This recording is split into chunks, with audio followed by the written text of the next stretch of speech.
Welcome back to Hitchhiker's Guide to the End of the World. This is part two. If you haven't watched part one, I recommend that you start there. However, if you're interested only in the modern church and its beliefs about the end of the world, then part two is fine to start with as well. So, in part one, we talked about the foundations of the beliefs about end of the world in the Judeo Christian tradition. We talked about apocalyptic literature. We talked about the way that ancient Jews thought about the end of the world. What first century Jews, those would be the Jews who were alive at the time of Jesus, Jesus being one of those Jews, what did they believe about the end of the world? And then we also looked at what um, the church or the early church believed about the end of the world. Well, not the early church, but the apostles, what Jesus and the apostles believed about the end of the world. In this part, we are going to talk primarily and only about the church and what the early church and what the modern church have thought about the end of the world.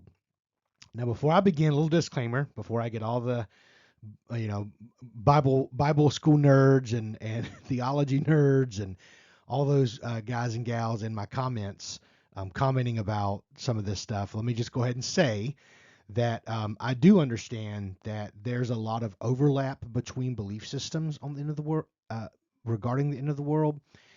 I also want to point out that all of these beliefs about the end of the world have really existed in one iteration or the other since the beginning of the church. And I know a lot of people don't want to admit that, especially dispensationalism, which I'm going to talk about in this lesson, and you'll see more about it later.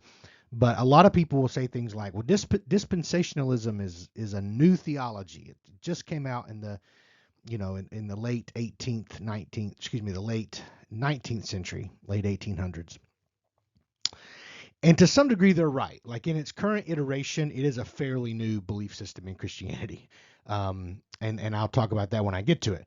However, it will be wrong to say, excuse me, it will be wrong to say that at no time in history did some element of dispensationalism exist, because it did. There are parts of history, church history, where there were people who believed in these different dispensations, even though it wasn't the full sort of dispensationalist belief system that we have now. So just remember that, like, these things aren't really monolithic, and at different times in the church and throughout church history, certain beliefs about the end times were more embraced than other beliefs about the end times, and that's kind of always been the case. So let's get started here. So what did the early church think about the end of the world? Early church, um, we're talking about after we have the canon that talked about that in first part one. We have the biblical evidences that they did believe in the end of the world. They talked about the end of the world. They talked about the second coming of Jesus. But what did that look like in the early church after the canon was formed? The early church is worshiping. We've got a couple of things we can look at. So the Apostles' Creed emerged around the second century, and it says in the creed that Jesus Christ is seated at the right hand of God the Father Almighty, and from there he will come to judge the living and the dead. And then the Nicene Creed, which is another one of the more reliable ancient creeds, emerged much later than the Apostles' Creed, but it keeps the same language. Jesus Christ will come again in glory to judge the living and the dead, and his kingdom will have no end. So that was something that over a period of several centuries was kept. Okay, and so that's an important observation, that it appears in the earliest creeds. It appears in many different creeds. This idea that Jesus will indeed return and there will be an end of the world. So even though really maybe at some point there was, but in most of our church history, there's never really been a monolithic theology of the end times. There's always been varying opinions, as with anything else, and various interpretations of the apocalyptic text. So there wasn't a monolithic belief about the end of the world or the end times. But what we do know is a few things. We do know that the early church believed in the return of Christ. Okay, so Now, does that mean that every Christian throughout all time has? No. There have been Christians who have believed that the second coming has already happened. We're going to talk about that later. The preterist, a full preterist, that would be not a partial preterist, but a full preterist. Um, there are those who believe that the return of Christ was spiritual and not physical. Some believe it has happened, some believe it hasn't happened, and then there's like these, sort of cultic versions of Christianity that believe things like, Jesus has already come back, but he only came back for a certain number of people, and all this kind of stuff. So, but the return of Christ was believed in by the early church. We see that in the creeds, and we see that in the life and practice of almost all of Christian Orthodoxy. The early church also believed in the resurrection of all people. He will come back and resurrect. He'll call the living and the dead for judgment. So there's a resurrection piece to that. The early church believed in a final judgment, and the early church believed in the establishment of an eternal kingdom of God by Christ. You see this again in the creeds and in a lot of the early church writings and traditions. So just like the modern church, there were varying opinions on when and how the return of Christ and the final judgment would take place. Like there was a lot of opinion. In fact, you see the apostles address this. We see Paul address it in Thessalonians, where basically he says, "Hey, you guys, you gotta live life," because some of them were already living as if the end of the world was so imminent. There was no reason to work a job. There was no reason to contribute to society. And Paul has to kind of correct that. So throughout history, even way back in the very early days of Christianity, there has been lots of varying opinions on when and how the return of Christ and the final judgment would take place. So I could say a lot more about that. I feel like, my goal in these lessons is to help those who don't have a lot of exposure to Christianity, or you grew up in the church but you never really understood what they were talking about. My videos really are to help you.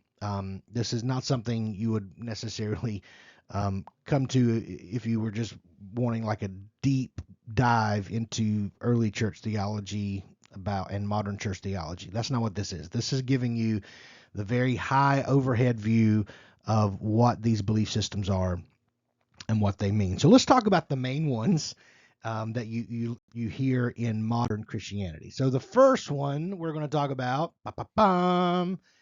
is dispensationalism.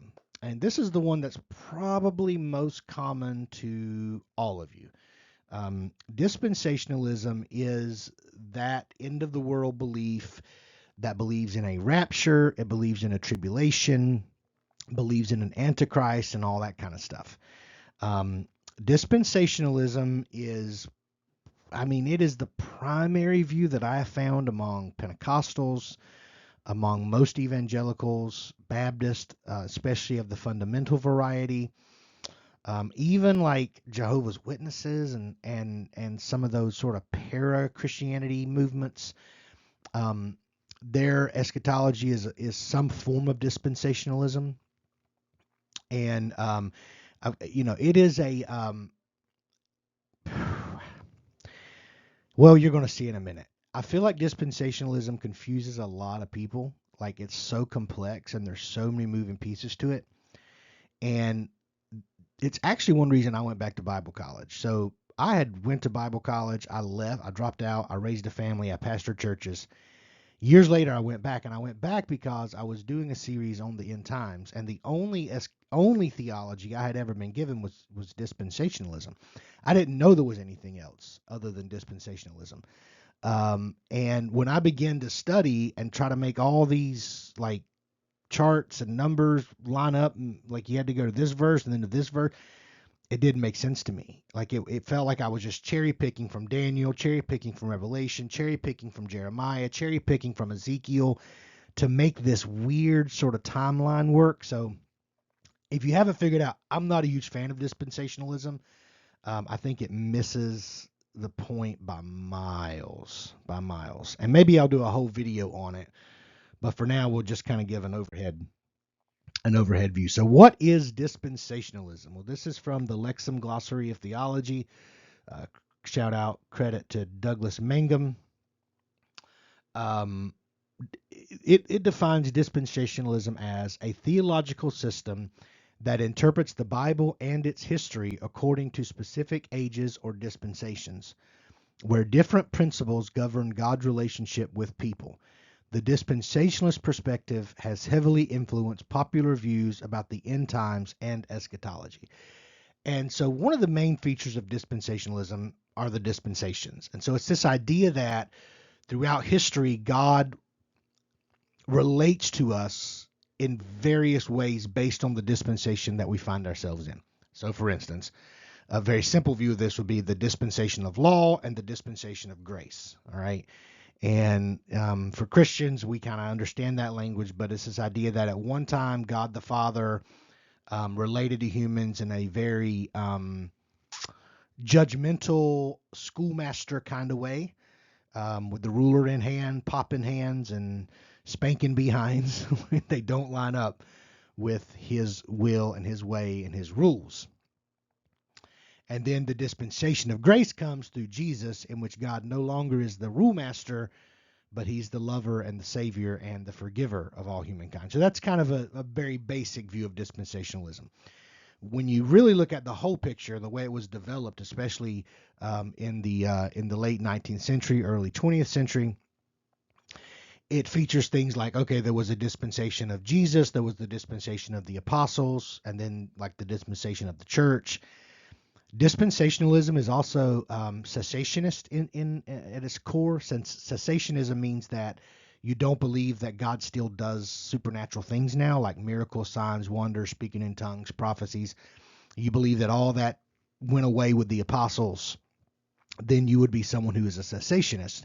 And dispensationalist, in its truest form, dispensationalism says that after the apostles, the gifts ceased.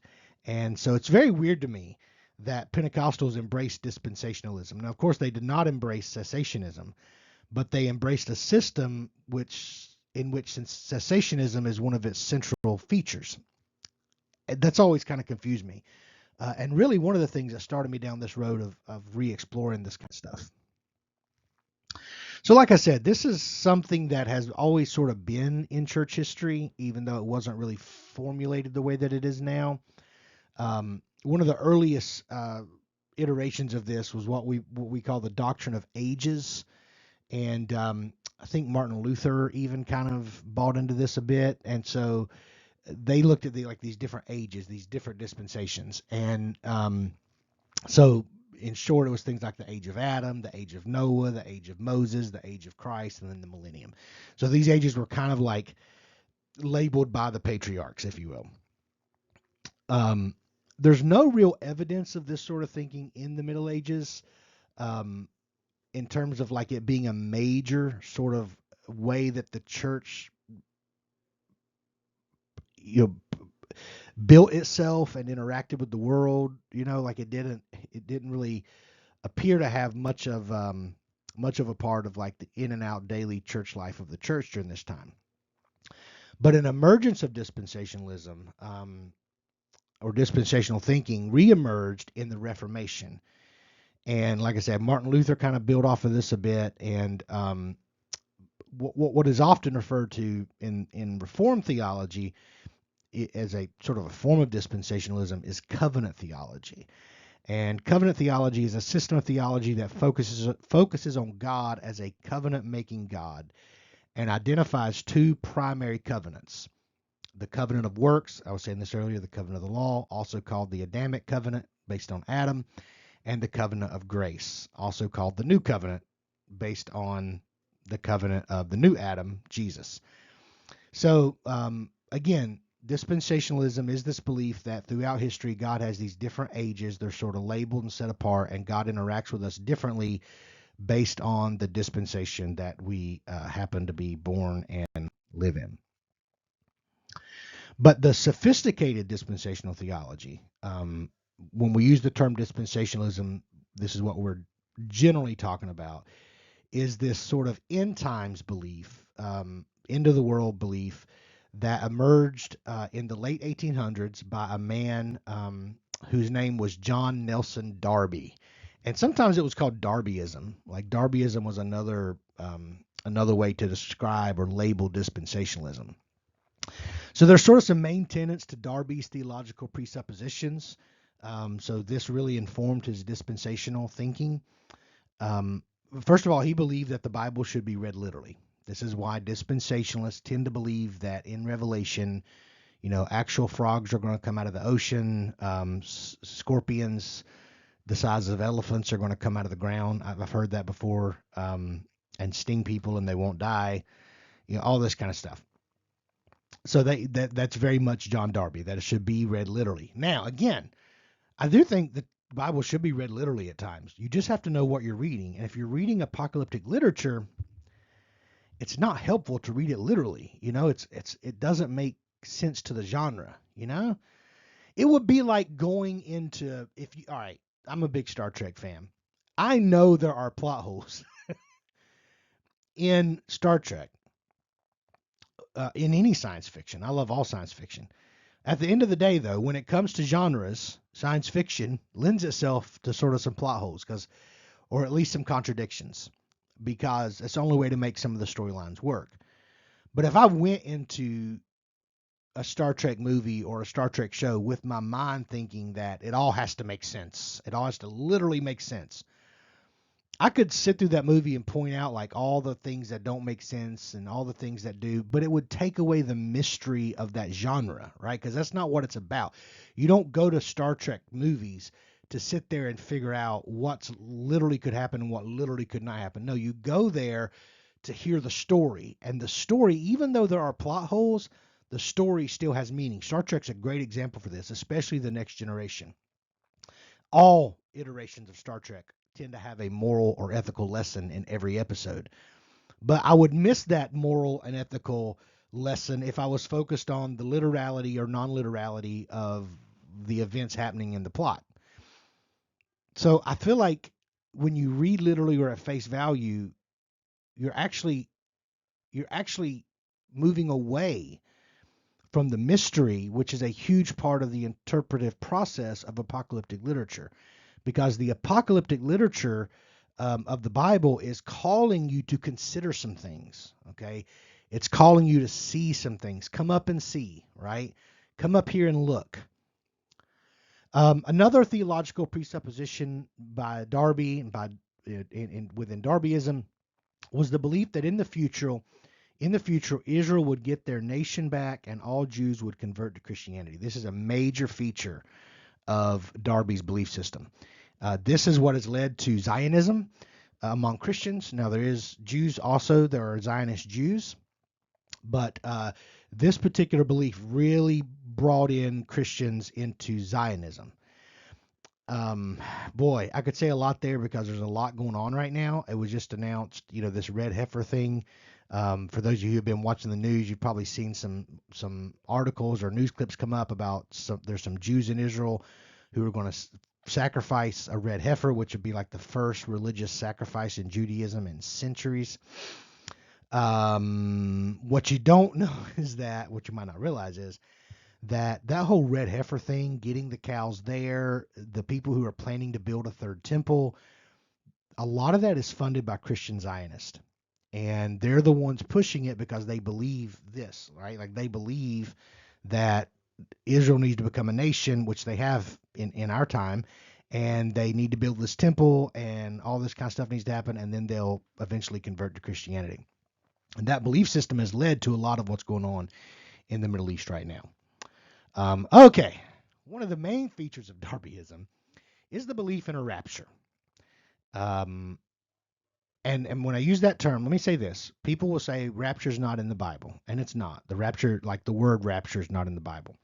However, there is a description of the second coming of Jesus in the books of Thessalonians, in which the believers are called up, C-A-L-L-E-D, caught up, not called up, C-A-L-L-E, but caught up, C-A-U-G-H-T. They are caught up in the air to meet the Lord. That would be a rapture, right? Caught up, raptured. However, when Darby uses this term, and the way I'm going to use this term for the remainder of this lesson, I can see that there is a rapture image in Thessalonians. But the rapture, according to Darby, was the belief that before the second coming of Christ, that Jesus would come back halfway. He would come back into the sky, and he would take all the church to heaven while he judges the earth and draws the nation of Israel to himself so that they'll believe in Jesus as the Messiah. So this is what you've probably heard in America. If you've grown up, especially here in the South, this is a very prominent belief. You've probably heard about the rapture. You've probably heard, Christian songs, people get ready, Jesus is coming. The songs like I Wish We Had All Been Ready. Super scary. A lot of movies made about it. The Left Behind series was made about the rapture. If you were younger, you might have watched Thief in the Night. It was made about the rapture. So, but that's a major feature and a major, in my opinion, departure from Christian belief about the end of the world. Because Darby is saying here that Jesus doesn't come back once, he comes back twice. The first time to get the church out, and the second time in dispensationalism, the second time he comes back, he judges, he whoops butt, burns the earth up, and then creates a new one. I don't know. I feel like the Twilight Zone music should play. Just saying that out loud. But a lot of Christians believe this. All right, here's the complicated timeline of dispensationalism. I'll give you a few minutes to read and understand, although you probably won't. There's so much happening here. This is there are simpler versions of this chart, but this is the best one that really shows dispensationalism and what dispensationalists believe. Because it shows all the dispensations. You got the law, you've got the dispensation of grace, and notice how up top on this chart you've got time past, but now, ages to come. So dispensationalists have a different view than I have when it comes to prophecy and end times. They interpret times past, times now, times to come in apocalyptic literature as being linear, okay? As being like, okay, there's this starting point and there's this stopping point. And it's linear. They view time in terms of, especially in terms of like God's timeline, as linear. Whereas I view it circular. So when I read the things that were, the things that are, and the things that will come in apocalyptic literature, I read that as, okay, these are the things that happen over and over and over again. Just like the writer of Ecclesiastes said, there's nothing new under the sun. And when you look at history, it really does appear that way. My grandmother was in World War II as a civilian. She lived in England, and she lived on the coast, and she lived right before you cross the English Channel. And a lot of times when the German planes were going back to Germany, they would drop the remaining incendiary bombs on Cornwall, which is where my grandmother lived. Cornwall wasn't really, from my understanding, wasn't really a stronghold in the war, but it was basically them just unloading their bombs so they could get back over the English Channel with plenty of gas in their airplanes. So she really has some wild stories, and she shared them with me. But, one of the things she said, and my grandfathers who fought in World War II have also said this, they thought that was the end of the world, especially when they found the Jewish camps. I mean, everything you could think of was fulfilled. I mean, a lot of prophecy was, according to dispensationalism especially, was fulfilled. Because, like, all this stuff is happening. You have Antichrist, you have Jewish persecution, the world is at war, we're dropping nuclear bombs, people's faces are literally melting off. A lot of people thought that was the end of the world. And you know what? It was. It was the end of the world as we knew it. That war, those events changed everything. And there was an Antichrist. Hitler absolutely was Antichrist. That's another feature of dispensationalism, is this belief in a solo Antichrist. Like there's this one guy or gal, but most of the time it's a guy. And, this guy, he's like, he's always presented as like the beast.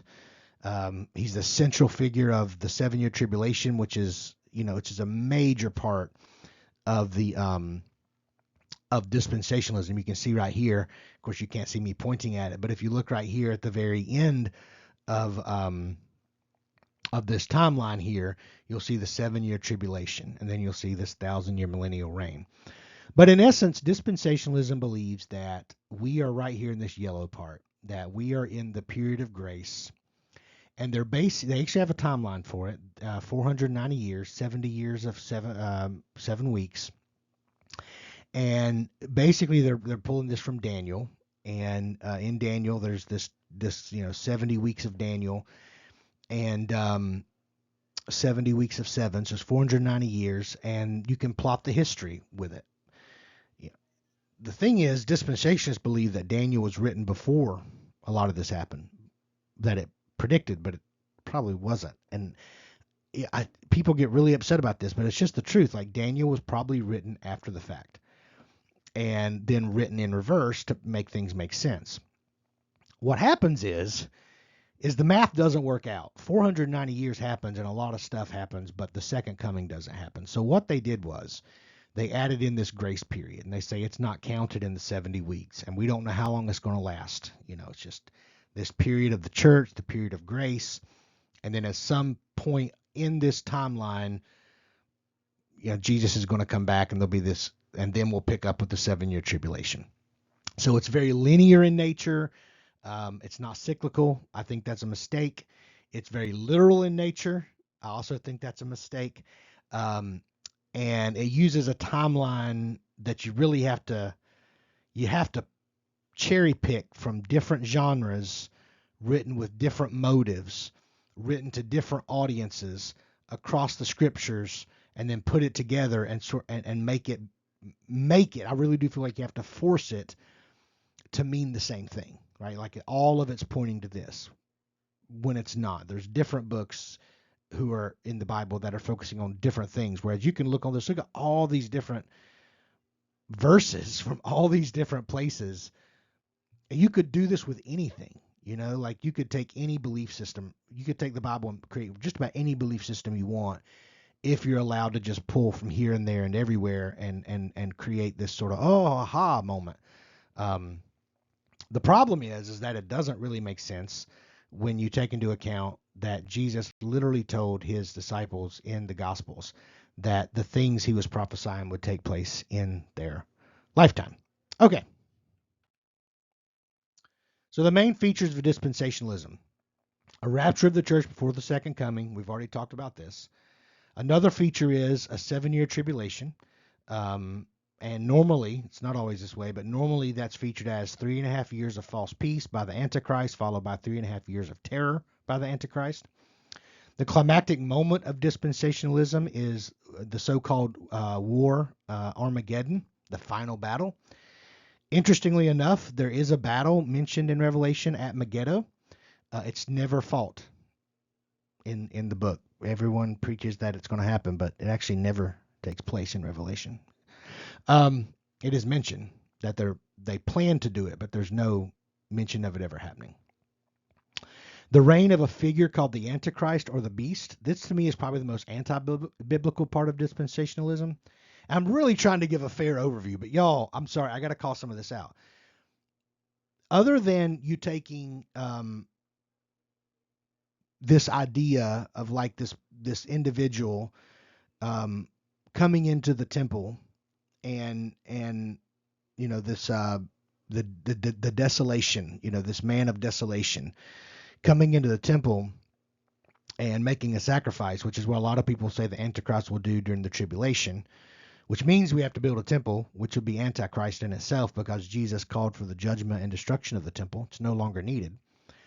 But unless you take that figure from the book of Daniel and apply it somehow in the New Testament, you really don't have a central Antichrist figure anywhere in the New Testament. Like, you can't find it. There's a spirit of Antichrist, but there's no it's not very explicit. You have to read it in there, and you have to pull it from somewhere else, and you have to believe that it's talking about the same person and the same event. And I don't know how you do that. I don't know how you make that jump logically. But a lot of people believe it.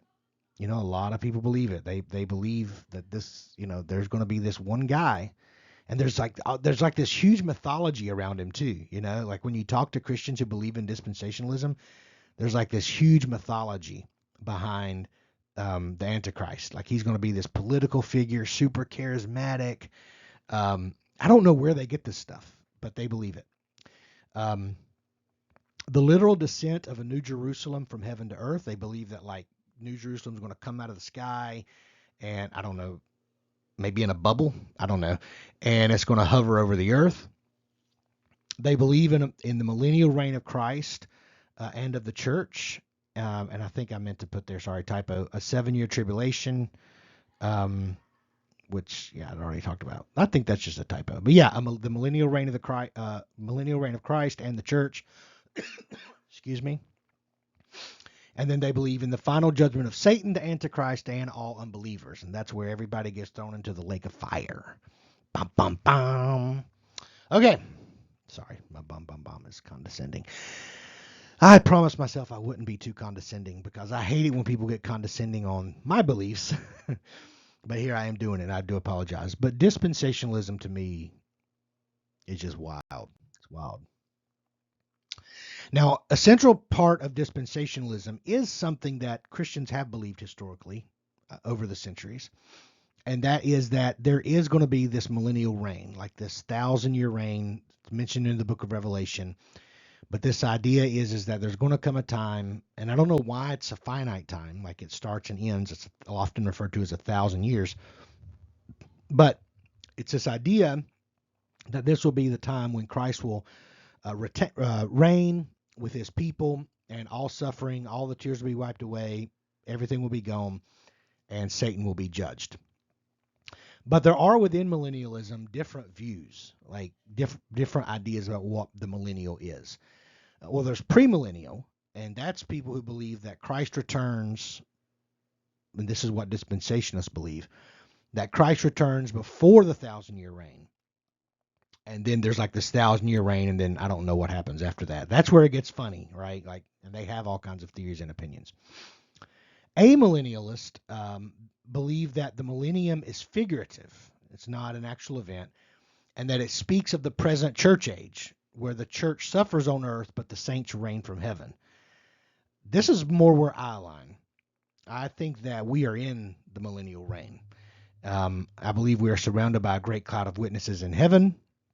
They are ruling and reigning with Christ right now. And we are here on the earth suffering through the remainder of the end times, because I think the end times have been inaugurated. I think they were inaugurated with Jesus. I'll get to that in just a moment. Postmillennialism is similar to amillennialism, except that they believe in the gradual end to the church suffering. So a postmillennialist believes that we are in the millennial reign, sort of, but it's not the fact that we're suffering and the saints are reigning, rather that the millennium has started and that eventually it will result in the end of the church's suffering. All right, let's talk about preterism. That's the opposite of dispensationalism. So preterists, and I've got their chart here. Let me pull it up. Let's see here. I'll come back. Preterists believe that everything has already happened except the second coming. All the apocalypse that Jesus talked about, they believe happened at this solo event when the temple was destroyed in AD 70. So the only thing for a true preterist that we're waiting on is the second coming of Christ. Now, hope it won't let me go back.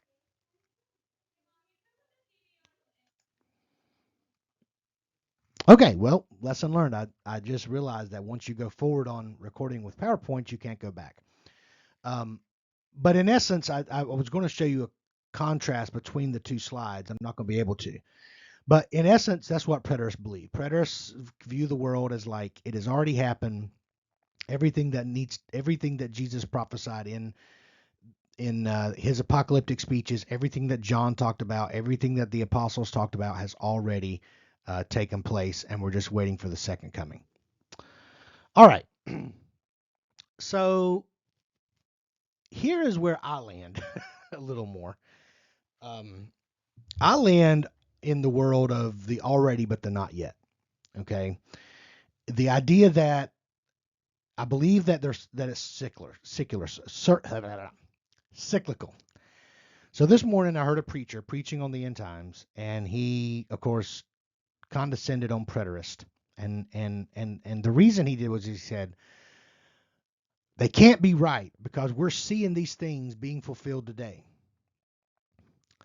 Well, the reason you're seeing them be fulfilled today is because they get fulfilled by every generation in some way or another.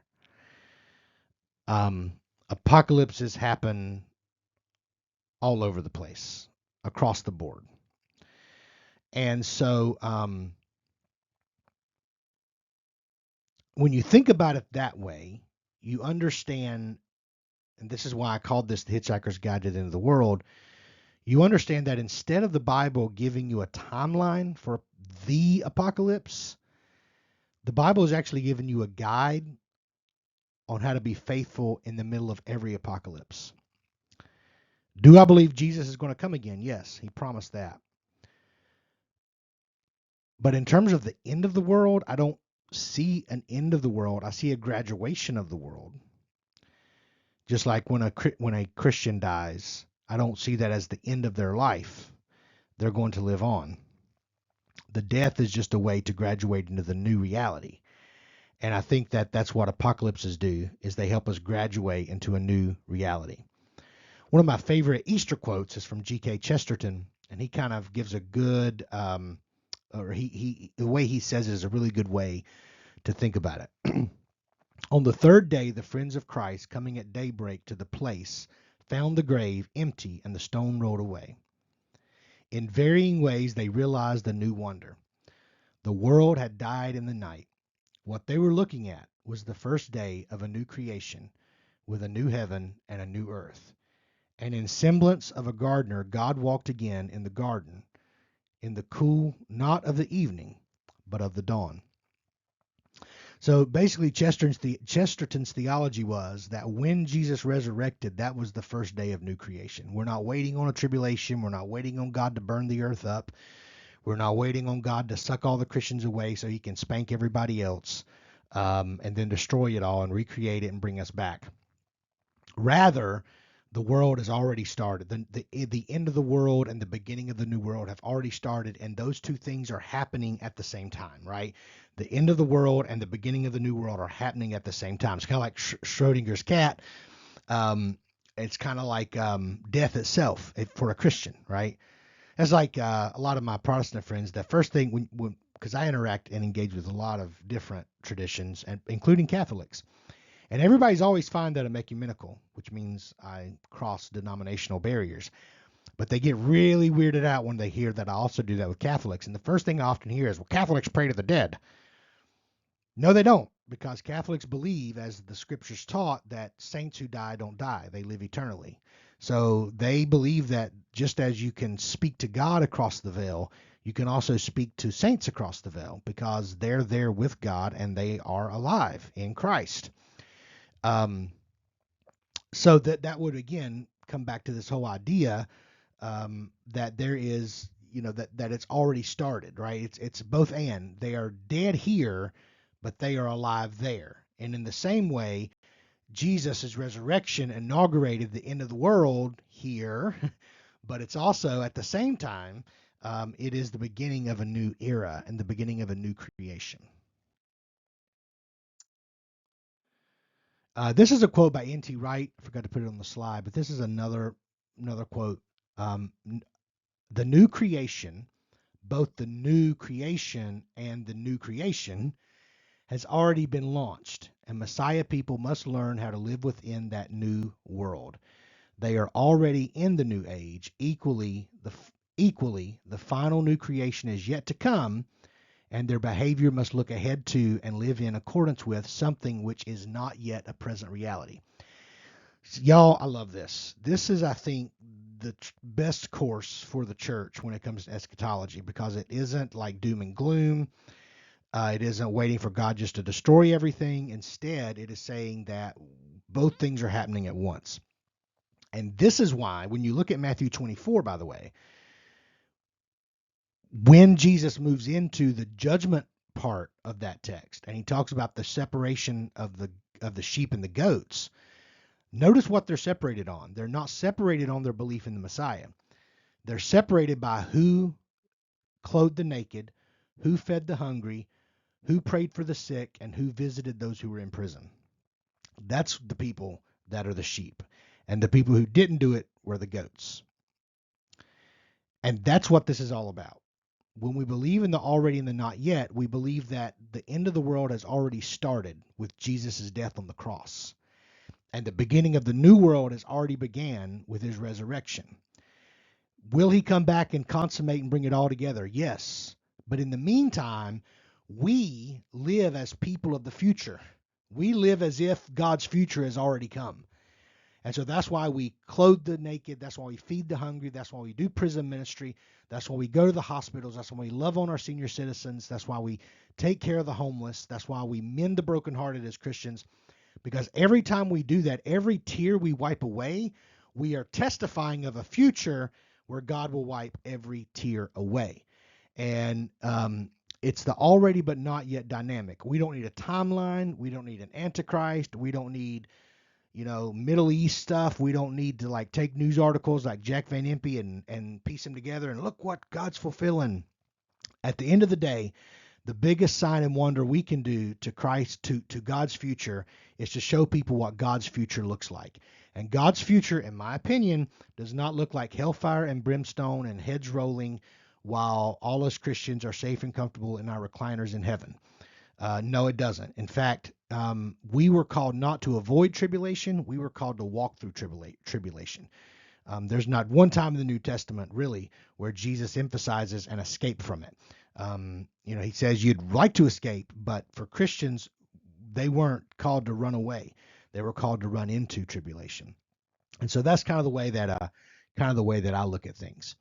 At the end of the day, though, Orthodoxy says this: no matter what you believe about all those other systems, Jesus is coming again. There will be a final judgment, and God has a plan for our world that has eternal implications. And for those of us who are in Christ, we will witness it.